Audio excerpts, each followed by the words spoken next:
What's going on, YouTube? We back with another reaction video. Today we're gonna be looking at this video talking about LeBron building his super team again. And y'all know I'm a big LeBron fan. So, let's go Westbrook. We already see him on the screen. Let's check out this reaction, man. We are only 3 weeks into the NBA offseason, and already the league looks like a completely different place than it did just last season. So far this offseason, 85 players have either signed to a new team or were traded to a new team. 85. That's 19% of the entire league wearing a different jersey next season. And with all these big moves going down, there will be a lot of changes in this upcoming season. The Bulls signed DeMar DeRozan and the GOAT himself, Alex Caruso, who will team up with his fellow former Laker, Lonzo Ball, which now officially makes Michael Jordan the second greatest Bulls player ever. After their most successful... Caruso cool and all, but we joking about Caruso being the GOAT still. I didn't know that was a thing. He left LA.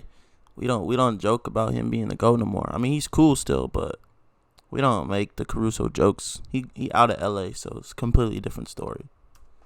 At least in my opinion, but hey. In a decade, the Knicks had a great offseason so far, re-signing Julius Randle and Derrick Rose, trading for Kemba Walker, and signing Evan Fournier. The Knicks now look like one of the better teams in the Eastern Conference. Hold on, let's see. Let me name 5. I'll name 5 teams better than the East right now.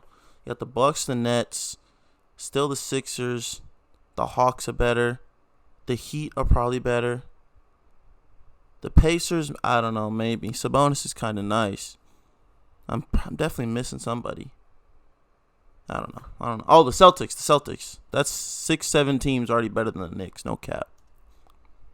The playoffs should no longer be just a goal for the Knicks, but rather an expectation. On the other hand, it seems like the Blazers have gone in the opposite direction lately. For the last 2 seasons, Damian Lillard has been begging that Trailblazer ownership give him better tools to work with. No cap. So he doesn't have to score 40 a game just to give his team a chance in the playoffs. And their response was to sign Cody Zeller, Ben McLemore, Tony Snell, while simultaneously losing Enes Kanter, Zach Collins, and Carmelo Anthony. That is a big L, no cap. There's bad off seasons, and then there's this. At this point, it's almost like the Blazers want Dame to leave, because in today's league, any player can leave at any time. In the last 2 weeks alone, the combined contracts of every player that has been signed or traded to a new team are worth... Y'all ready for this number? Yeah, that's... All right, that's good. Okay. All right, that's good. It's enough slices! $1,697 million, which at face value... Hey, bro, no cap. I really got to get in the gym, bro, and catch one of these contracts, bro. I gotta get in the gym, man. I gotta start working on my craft. YouTube, this might be my last video, bro. No cap.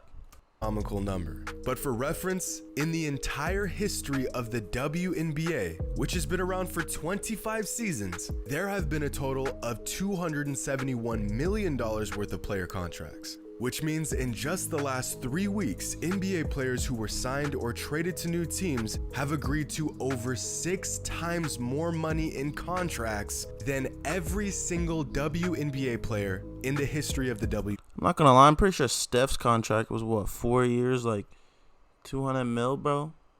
Something like that. So Steph's past what?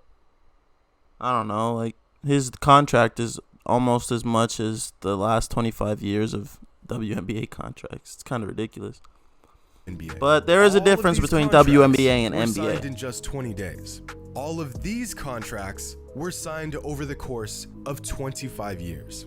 But this number doesn't even include the contracts of players that re-signed with their current teams over the last 3 weeks. If we include those contracts, this insane number inflates all the way to $3,683 million. Oh my God. Including Steph Curry's 4-year extension for $215 million. Which means in just a 6-year stretch, Stephen Curry will have made more money than every single WNBA player ever combined.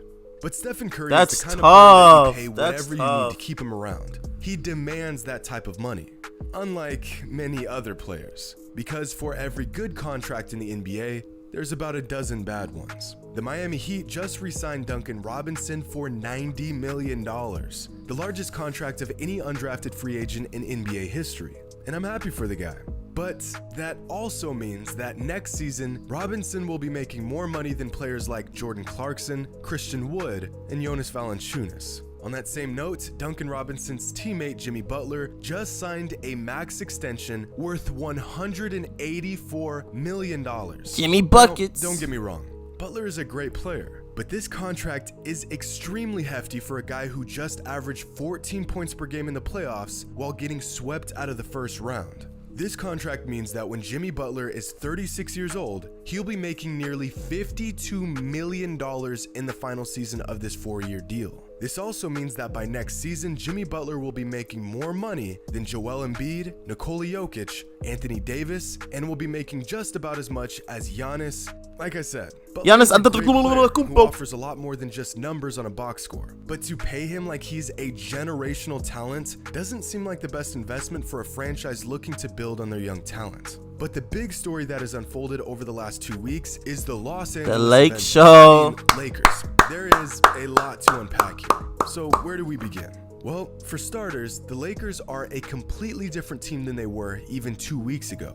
Of the 15 players currently what was on it, the 9? roster, 8 of them were not on the team last season. These new players include Russell Westbrook, We Trevor lost 9 Ariza, people. Malik Monk, Kendrick Nunn, Dwight Howard, Wayne Ellington, Kent Bazemore, and Carmelo Anthony. In fact, this new Lakers squad is so new that the longest tenured player on the entire LeBron team James. is LeBron James, who's been on the Lakers for 3 seasons. And equally as shocking as the complete overhaul of their roster, Gotta get rid of Dennis. the age of this roster. Now, the average age of an NBA player last season was 26 years old. The Oklahoma City Thunder have the youngest roster in the NBA with an average age of just 22.8 years old. which just makes 22.8. me I'm feel almost old that and old. stupid and 22.8. ancient. But the Lakers, on the other hand, have a roster made up of players with an average age of 31 and a half years old. Dang. 31 and a half. Last season on the Wizards, Russell Westbrook had played more NBA seasons than anyone else on the entire roster. This upcoming season, there will be 7 players on the Lakers who have been in the NBA longer than Russ. Dog, this team is just old. And this got me thinking, is this Lakers squad the most accomplished group of NBA teammates ever?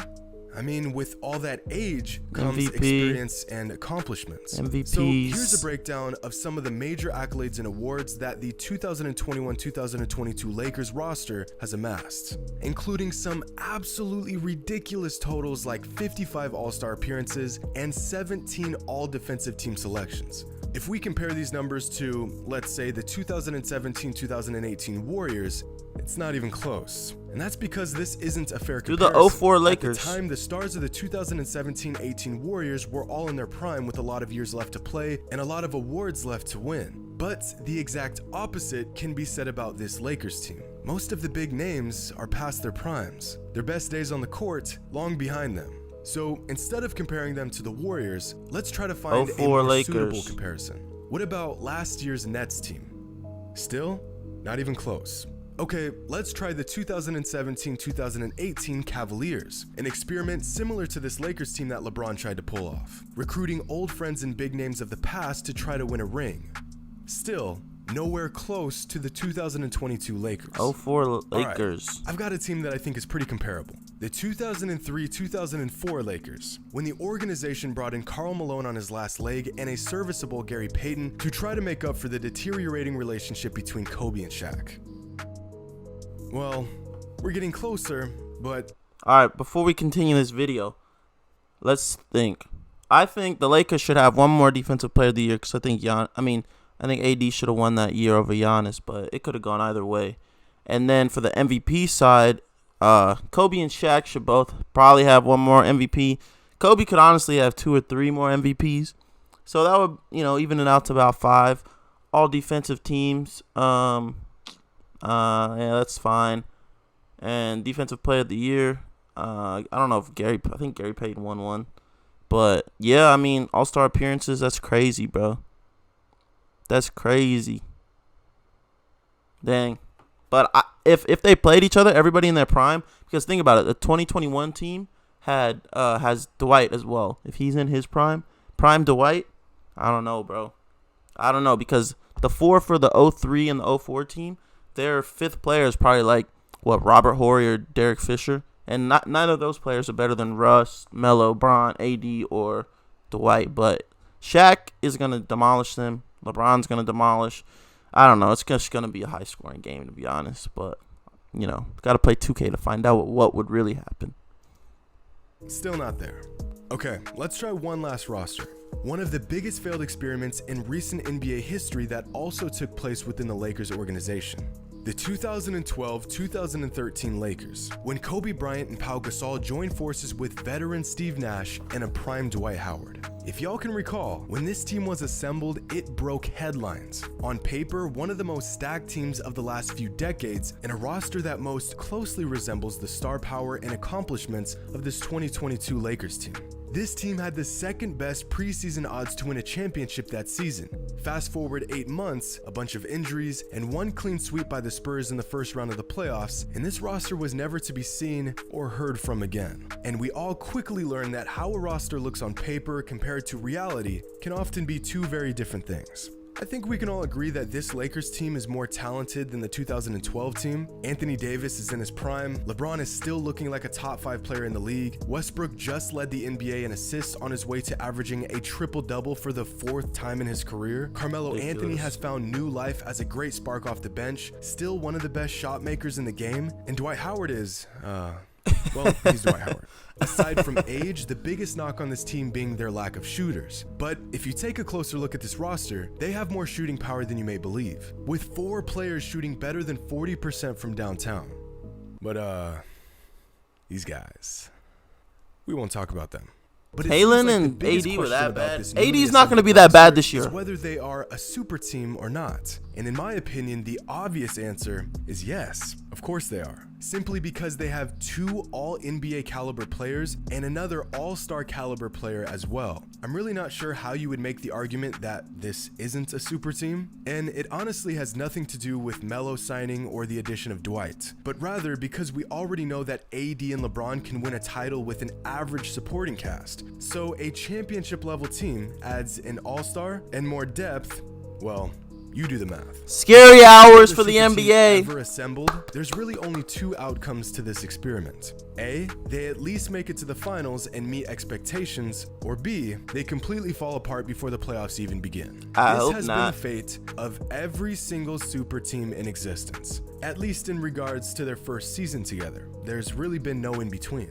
Just take a look at the successful and attempted super teams in recent history. The 2018 Thunder was a bust. The 2018 Cavaliers, bust. The 2017 to the finals, Warriors, though. Championship. The 2015 Cavaliers, finals and then championship the next season. The 2012 Lakers was a bust. The 2010 Heat, a trip to the finals and then a championship the next season. The 2007 Celtics, championship. And the 2003 Lakers, bust. This is just the fate of super teams, and with the 2021-22 Lakers joining this list, it's only a matter of time before they meet their fate as champions or Russ just be another so addition mad, to bro. the expanding list of super teams that were a bust. Hope you all and as always, go James, baby. Go James, baby, no cap. All right, bro. Hope you guys enjoyed that video. Make sure you guys hit that like button. Make sure you hit that subscribe button. Make sure y'all comment if you want to see more reactions, more basketball stuff. If you're new here, obviously do everything I just said, bro. But let's get it. Go Lakers, baby. You feel me? If you guys want to buy me a new jersey, feel free to send them my way. But yeah, more reactions coming soon. We out of here.